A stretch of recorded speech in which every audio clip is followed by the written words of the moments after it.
straight line at a steady pace. If the sheep deviate, the dog will be judged on its ability to bring them back into line as soon as possible without needing a command. The key is not to hurry the sheep and to avoid over-flanking them, whereby the dog goes too far from side to side, swinging the sheep in ever wider zigzags. A 7-foot wide gap between two gates is in the centre of the course, 150 yards from the handler. Points will be deducted if the sheep fail to walk through the gap. More points will be lost for a wonky route, regardless of whether the handler or the dog is at fault.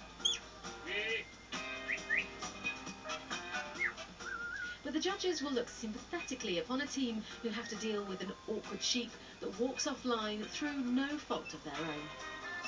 At the end of the fetch, the handler must pass the sheep behind the post as close and as smoothly as possible. And that's the fetch.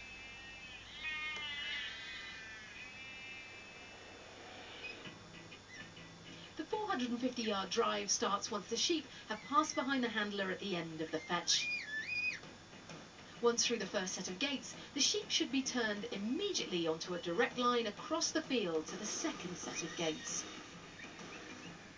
This is the skill with the most points on offer, and the judges will be looking for the task to be completed without excessive commands. A steady pace is what's required. Sudden bursts of speed followed by stopping will have points deducted. Once through the second gate, the judges will again look for a tight turn, aiming the sheep back towards the handler.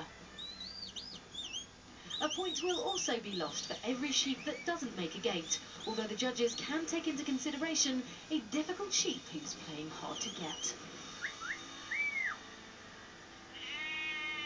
And that's the drive. There'll be more from our beginner's guide a little bit later on, including shedding, penning and the single. But now we're back on field one. It's the turn of Mr. Ben Smith from England with his dog, Guto.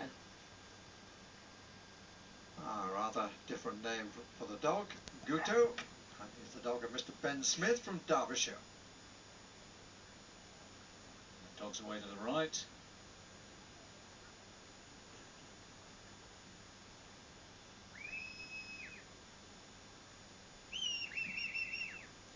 Nicely behind the sheep.